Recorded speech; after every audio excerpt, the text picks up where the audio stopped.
Europe's only nuclear-powered aircraft carrier is in the eastern Mediterranean.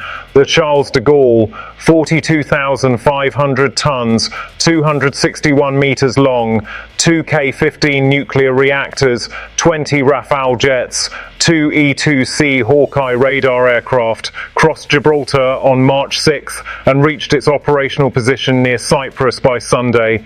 It did not come alone.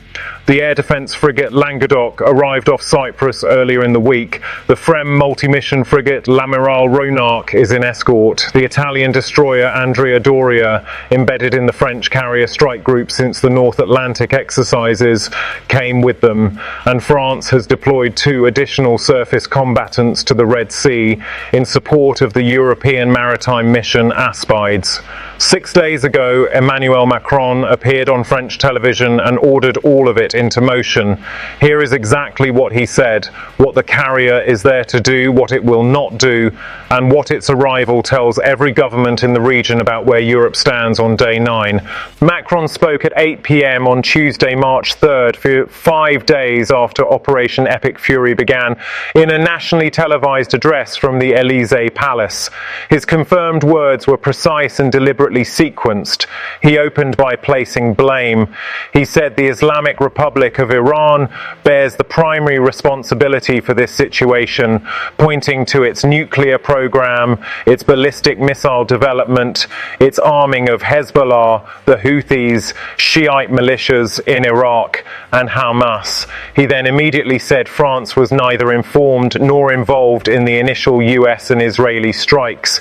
He said the strikes were carried out outside the framework of international law and that France cannot approve of them. He called for an end to the strikes as quickly as possible and said lasting peace can only come through diplomatic negotiations.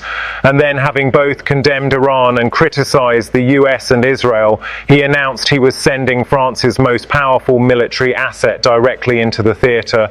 The sequencing was diplomatic architecture, establishing France's independent position before announcing a military deployment that puts French hardware in proximity to the war. The trigger for the deployment is specific and confirmed.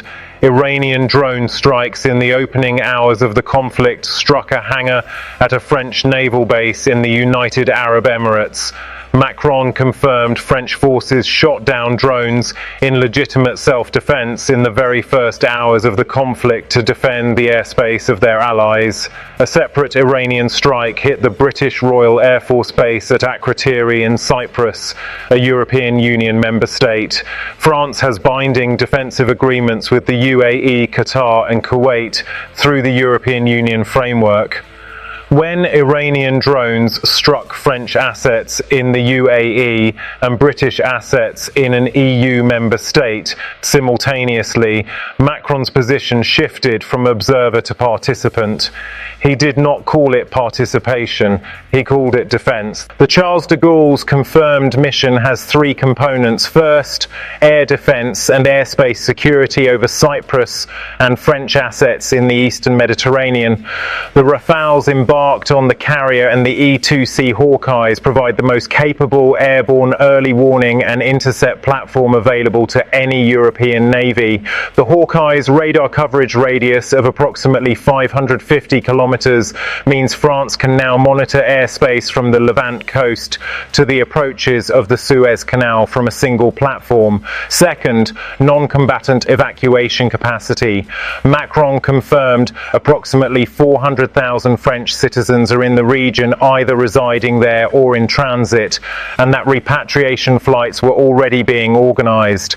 A carrier strike group in the eastern Mediterranean, with the amphibious ship Tonnerre in support, gives France the ability to extract its nationals from multiple locations simultaneously under air cover. Third, signalling. The Charles de Gaulle carries Rafale M jets capable of delivering the ASMP nuclear-tipped air-to-ground cruise missile missile.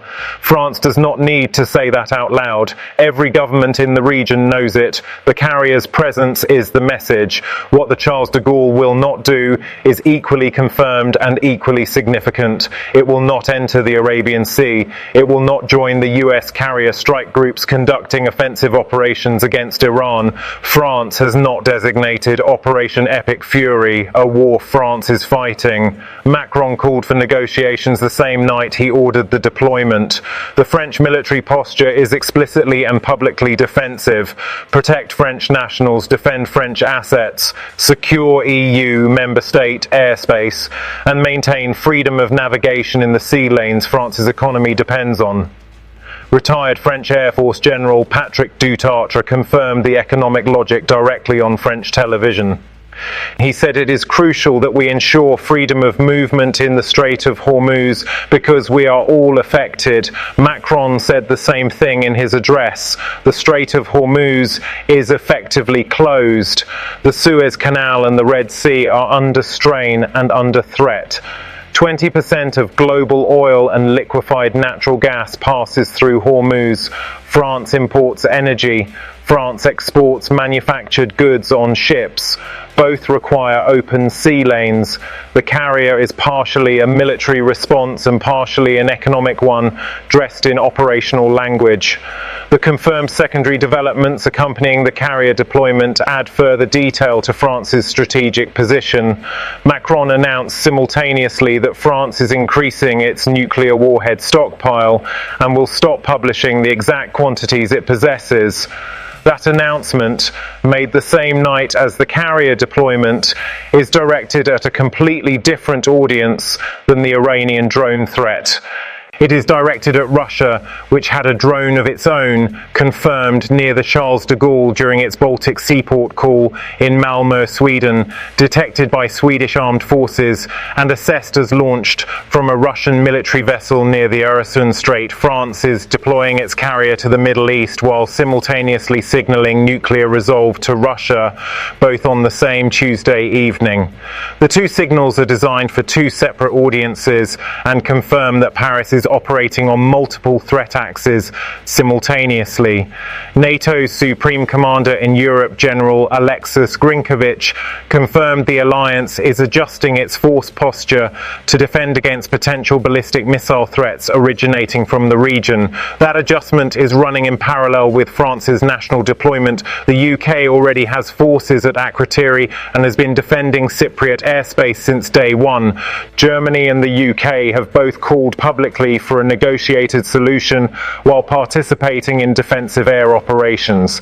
The European position on day 9 is neither the American position, offensive strikes and unconditional surrender, nor pure neutrality. It is armed defensive engagement without offensive commitment, freedom of navigation protection without war declaration, and public calls for diplomacy backed by carrier strike group positioning. Macron's confirmed phrase for it was strictly defensive, visant à protéger et restaurer le plus vite possible la paix, aimed at protecting and restoring peace as quickly as possible. The Charles de Gaulle and its escort of frigates, destroyers and radar aircraft are what France's definition of strictly defensive looks like on the water. The confirmed bottom line on day 9 is this. The war that began on February 28th as a US-Israel operation against Iran has by day 9 drawn Europe's only nuclear carrier into the theatre, triggered NATO force posture adjustments, prompted France to simultaneously increase its nuclear arsenal and stop publishing its warhead count, and placed French Rafale jets in defensive combat operations over Allied airspace in the first hours of the conflict. Macron said France was neither informed nor involved in the strikes. 6 days later, France's most powerful military asset is positioned between Cyprus and the Lebanese coast. The distance between not involved and the eastern Mediterranean is 6 days, one televised address and a drone strike on a French hangar in Abu Dhabi.